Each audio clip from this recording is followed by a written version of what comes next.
Hi folks, it's Chef Nick here from the Fat Sparrow Group. Once again, we're inside my kitchen. Today, I'm gonna cook pork tacos al pastor with you. I'm excited to do this. This is a take on a very traditional taco. We've kind of shrunk it down to a version that we can do at home together.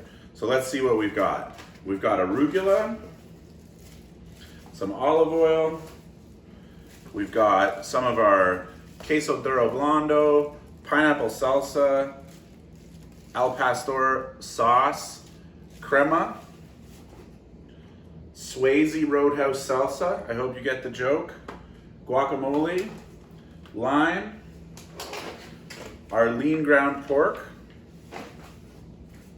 something green in a small bag, cilantro, Taco Farm chips, and of course our Taco Farm tortillas. Looks like we've got everything we need, plus a bag of chips. Let's get started. All right, it's time to get cooking. Before we do, let's talk a little bit about tacos al pastor. The history of the tacos al pastor was that Mexico has received wave after wave after wave of immigration, and Mexico, more so than a lot of other countries, has done an amazing job absorbing all the different cultures and unique culinary traditions from all those different immigration waves. One of those was the shish kebab, or the big shawarmas. So when the Middle Eastern folks came over to Mexico, they brought with them that technology or that culinary approach. And we would see large spits of meat being carved sort of street side, and they would make tacos out of it. From there, it evolved into something a little more Mexican, which is now considered al pastor, or tacos al pastor. What that is, usually on a big spit, just like you'd see at a shawarma place, layers and layers of pork meat that's been marinated in the same kind of sauce that we're gonna be finishing our food with. On top of that, they would put some slices of pineapple and some onion. And then throughout the day, they would shave that meat off, a little bit of pineapple and a little bit of onion coming with each piece of meat, put it on a taco, and as simple as that, that's the whole taco, and it's delicious. We can't really do that at home, so what we've done to sort of compromise the integrity of the dish, but to keep the important parts together, is we're gonna do the same thing with ground pork and the same marinade, and then instead of the roasting pineapple, we've got our lovely grilled pineapple salsa. So we're really happy with the way this dish came together. It's super quick and super easy to cook, so nights when you're on the run or you just don't feel like spending a lot of time in the kitchen, this is a perfect recipe for those days. And who doesn't love tacos? So it's the perfect thing for everyone in the family.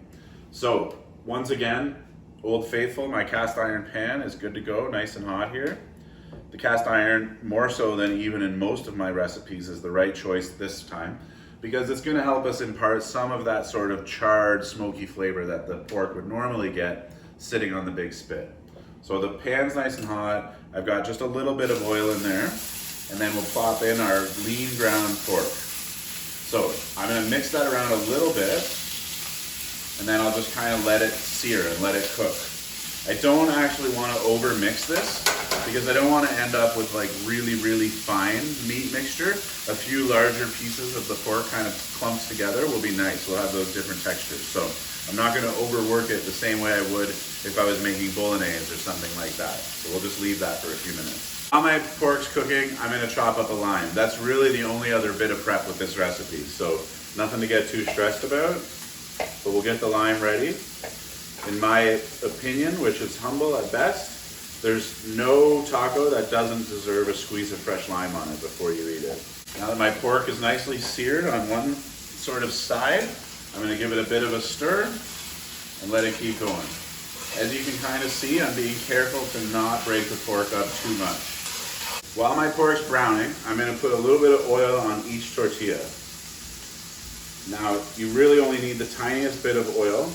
And I find the best way to do it is just to kind of put oil on one, flip it over, put oil on the next one, and then I just kind of keep grabbing the next tortilla down, flip it over, put oil on that one, grab the next tortilla down again, and just repeat this process until you've kind of done every tortilla.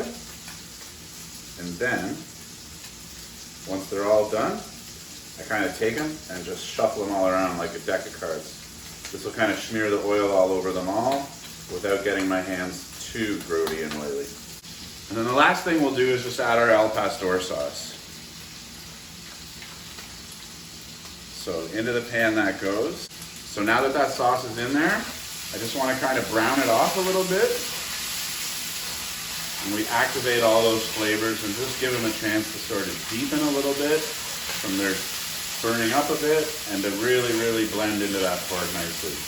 So I gave the pork a little bit of a taste. It's really nice, it's sweet, it's got some great flavor. Needs a bit of salt, so I'm just gonna hit it with some salt.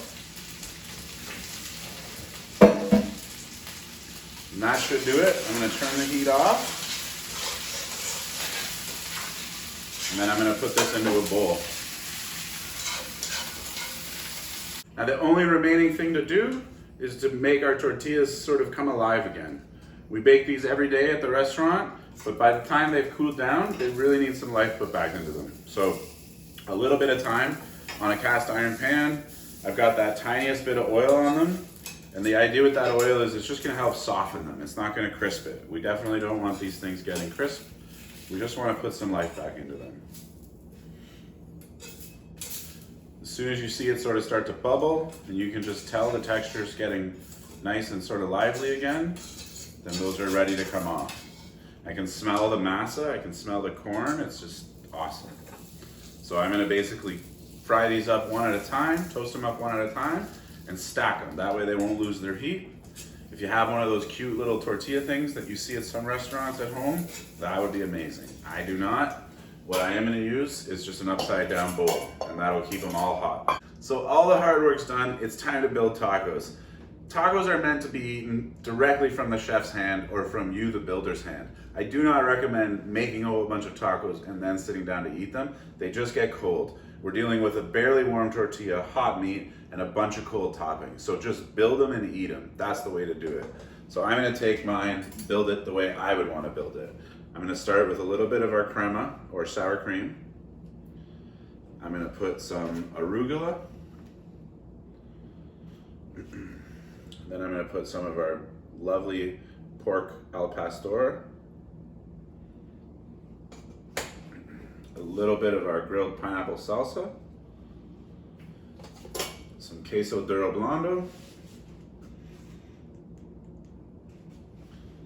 And a nice squeeze of lime. I'm gonna save my salsa and my guacamole for my chips. This is as good as it gets from me. Thanks a lot for joining me today, guys. I'm gonna dig into this taco and we'll catch up next time. Cheers.